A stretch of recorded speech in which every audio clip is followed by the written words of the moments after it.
Hello, everybody. Welcome back to another episode of Scorebook Stories. We have a lot of awesome stuff to talk about today. A couple trades went down, not really blockbuster trades, but a couple trades did go down.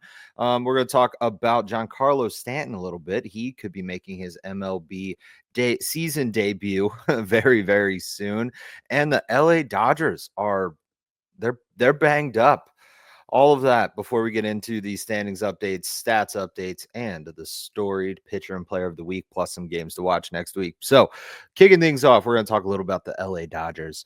They are hurt, all of them. Like the whole team is hurt pretty much, but they're still winning, and it's very impressive. And I think it just goes to show a lot about like the mindset of that Dodgers organization and the players that they have on their roster. The Dodgers are currently 42-29, which puts them on top of the NL West right now.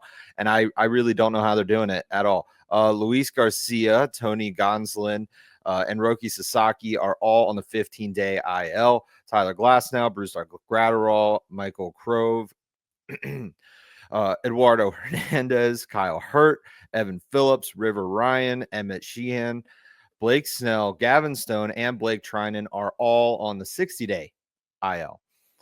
That's 14 pitchers. The Dodgers literally have a full MLB pitching staff on the IL.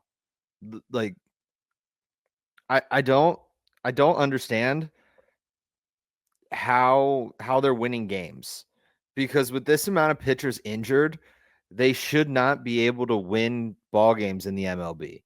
They're putting up a lot of runs, which is very helpful for the weaker pitchers that are in their bullpen. Not to say that they're weaker pitchers, but they are weaker than the ones that are injured, frankly. I just it's a different mindset, I think, that the Dodgers have compared to other teams. When other teams lose one player or they lose their star pitcher, there's a chance that that organization is going to decline steadily for a little bit until they get their player back, and then things turn around. We saw it with the Braves at the very beginning of the year. They started off absolutely horrible. They're playing a little bit better now. I still think they need another spark or something to get themselves back to being the Braves that we all know are there and the Braves that we know play baseball. So the Dodgers, I think, are just in a totally different world. They're in a world of their own, and it's a completely different mindset out in LA right now. With the amount of injuries they have, it is genuinely surprising to me that they are on top of the division and have 42 wins. It's surprising, and it's also extremely impressive. Speaking of injured players, Giancarlo Stanton is expected to be back with the Yankees and make his season debut this week during the club's home series against the Angels, potentially Monday or Tuesday. First off, before we get into this, people showing clips of Giancarlo Stanton in Double-A hitting a ball 100 plus miles an hour, acting like it's a big deal, is so ridiculous to me. Like, it's Giancarlo Stanton. He should be hitting the ball 300 miles an hour in Double-A.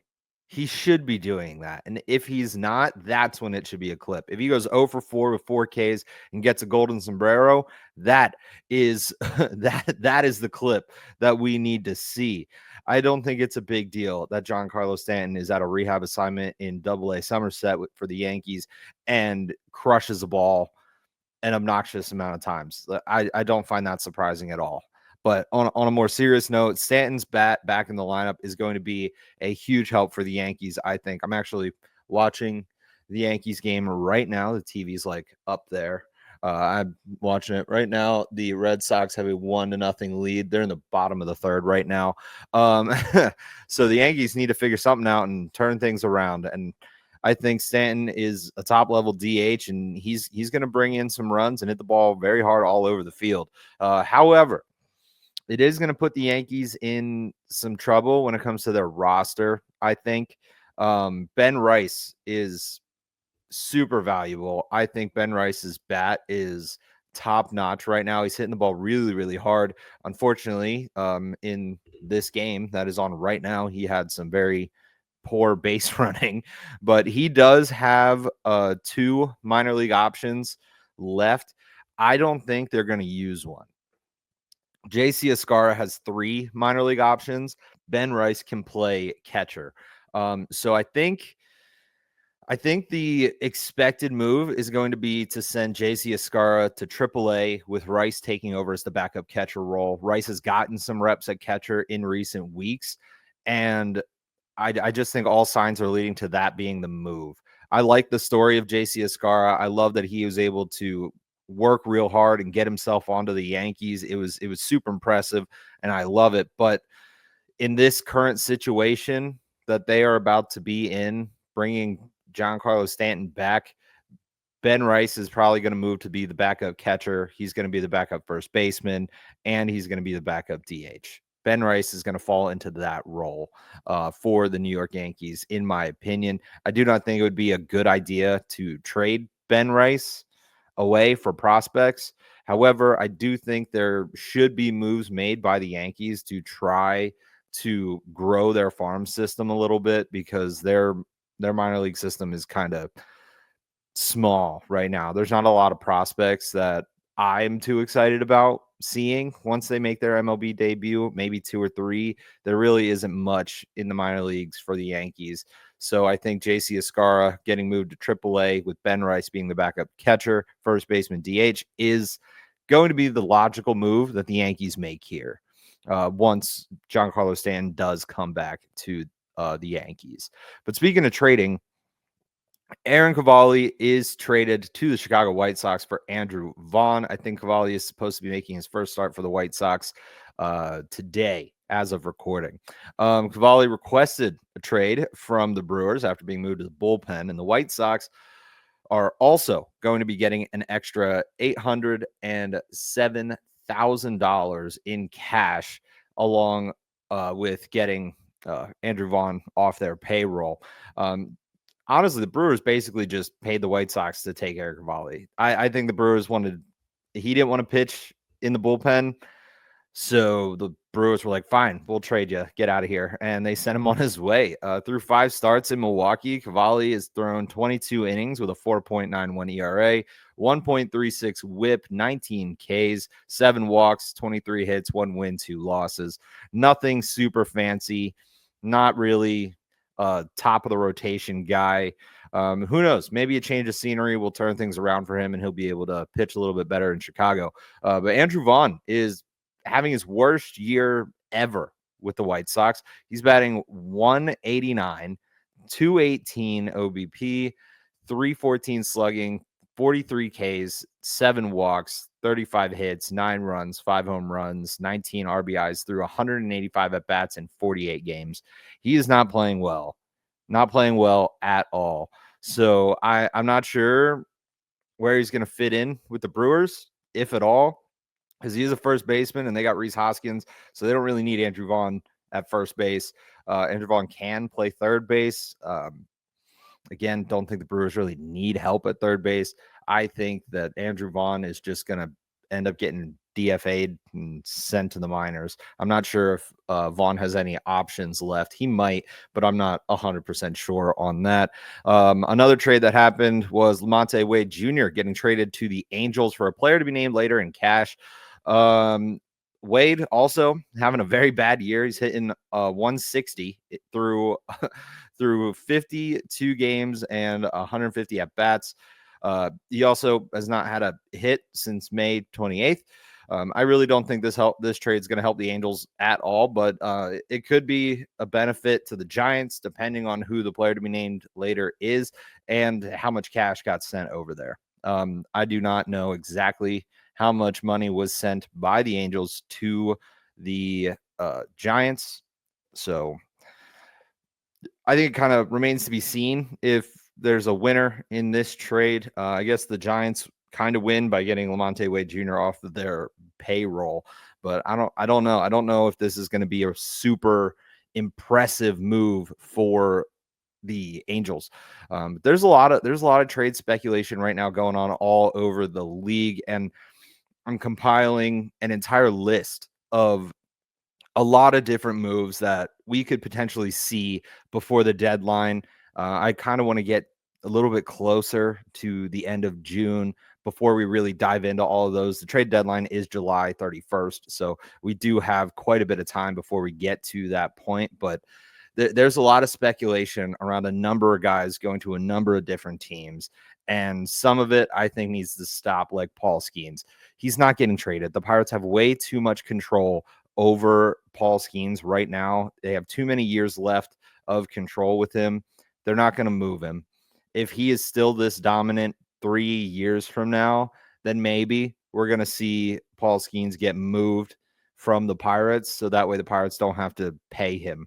That's probably what's going to happen. So anytime I keep seeing all these Skeens rumors, it needs to stop. I don't think it's going to happen, but there have been multiple reports that other GMs at other organizations are not going to stop trying. They're going to send very aggressive offers to the Pirates for Paul Skeens.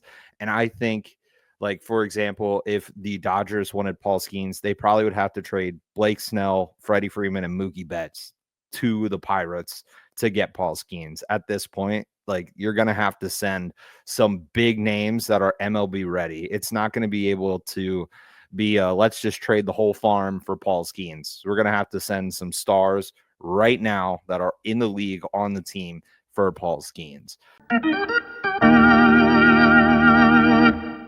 7MM Sports is your hub for all things Seven Mountains Media Sports. You can watch the latest of Sports Talk with Steve Jones episodes. You can find what station you can listen to your favorite Penn State sports team on, and you can even get live social media updates all the time. All of these things are available along with every single show produced by Seven Mountains Sports over at 7mmsports.com. Getting into the standings updates here. The New York Yankees are on top of the East still at 42-27. The Rays are 38-32. Also, the Blue Jays are 38-32. The Red Sox get themselves to 500 with this series right now with the Yankees. They could move above 500 if they manage to sweep the Yankees today. We will all know by the time this comes out if that has happened. The Orioles are still at the bottom at 29-40. In the Central, the Tigers are still dominating with 46-26 record, followed by the Twins at 36-34, Guardians at 35-34, the Royals at 34-37, the White Sox at 28-48. The Astros are on top of the West at 40-30, followed by the Mariners 35-34, the Rangers 35-36, the Angels at 33-36, and the A's at 5th with a record of 28-44. Over in the National League, the Mets are 35-26 on top of that division. The Phillies are right behind them at 31-29. Followed by the Braves 31-38, Nationals at 30-40, and the Marlins at 27-41. In the Central, the Cubs are on top 43-28, followed by the Brewers 38-34, Cardinals 37-34, Reds 36-35, and the Pirates at the bottom at 29-43. The Dodgers are on top of the West still 42-29. The Giants at 41-30. The Padres at 38-31. The Diamondbacks at 36-34. And the Rockies have won one game since last episode to bring their record to 13-57. Go Rockies. I don't know what's wrong with the Rockies, but they got to do something because this is a problem. This team is a problem right now. They're just handing away wins to every other team in the league, it seems like. I'm still just in shock of the Dodgers, but they got a really rough patch coming to a close here very soon, which we're going to talk about later on. The Yankees need to somehow manage to keep winning games. Tigers keep doing what they're doing. And I'm excited for the Dodgers next series against the Pirates, which we're going to talk about after we get into some of the stat leaders. Aaron Judge still on top of the batting average leaderboard with a 384, followed by Jacob Wilson, who's 369. Freddie Freeman, 338. Jose Ramirez at 329, and Jeremy Pena at 328. In hits, Aaron Judge leads the way with 99, Good number for him. Jacob Wilson at 97, Jeremy Pena at 89, Manny Machado at 83, along with Trey Turner and Jose Ramirez also at 83. In home runs, Aaron Judge leads 26 home runs. Cal Raleigh has 26 home runs as well, followed by Shohei Ohtani at 25. Kyle Schwarber at 22, along with Corbin Carroll and Eugenio Suarez, tied for fifth at 20. When we look at our pitchers, Kodai Senga is now in the lead with ERA at a 1.47. Paul Skeens has a 1.78. Max Fried is third with a 1.84. Hunter Brown has a 1.88, and Chris Bubick has a 1.92. In strikeouts, Garrett Crochet leads the way with 117. Mackenzie Gore has 114. Tarek Skubal, 111. Chris Sale, 107, along with Carlos Rodon. Robert Suarez leads in saves with 21. Carlos Estevez follows him with 19. Josh Hader, Kyle Finnegan, and Andres Munoz all have 18 saves on the season. Stay up to date on everything going on in the sports world by heading over to 7 Mountain Sports on Facebook, 7 Mountain Sports on X, on Instagram. We are on all of your favorite platforms, and you do not want to miss out on a single thing going on here at 7 Mountain Sports. This week's Storied Player of the Week goes to Ronald Acuna Jr. Unbelievable week for Acuna Jr. 6 games played, a .545 batting average, 22 at-bats, 12 hits, 1 double, 3 home runs, 9 runs, 6 RBIs, 5 walks, 2 Ks, and 1 stolen base. In his last 5 games, he has gone 1 for 3, 3 for 4, 3 for 5, 3 for 4, and 2 for 3. He's seeing the ball really well. I really like the way that he is playing right now. He is really on top of his game, and if he can keep up this pace, I think it is going to be a big spark to lead the Braves back into what we all know the Braves can be. They have struggled all season so far with some injuries here and there. The Jurickson Profar suspension, things like that have really shaken the Braves up a little bit. And I think if Acuna Jr., being a top guy, leader on this team, if he can keep up this pace of play for an extended period of time, I think we can see the Braves turn things around and get back into the playoff picture by the All-Star break. No problem. The Storied Pitcher of the Week is going to go to Clayton Kershaw. 2 games started, 2 wins, a .75 ERA, 12 innings pitched, 9 hits, 1 earned run, 1 walk, and 12 Ks. This was a really close race, in my opinion, between Clayton Kershaw and Paul Skeens. They both pitched unbelievable.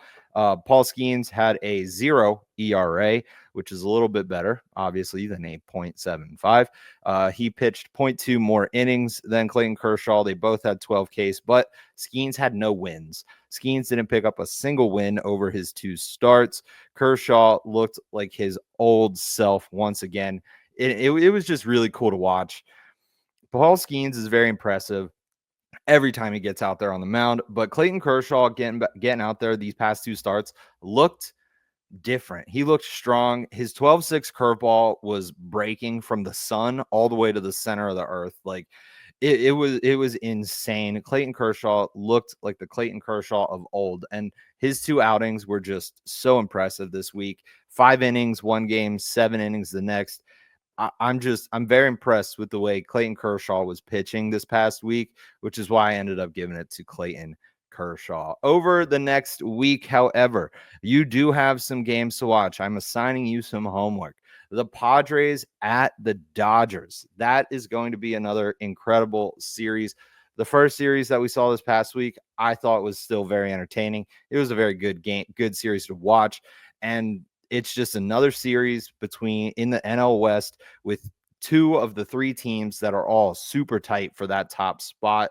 And I think it's going to be this tight the entire way through the season, depending on if the Dodgers can get some of their pitchers back.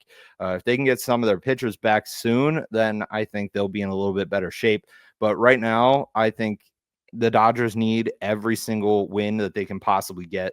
It's going to be tight, and the Padres are in a spot, I think, where they can steal some wins and climb themselves into the a little bit closer to the number one spot in the NL West. I also want everybody to keep an eye on the Pirates at the Tigers.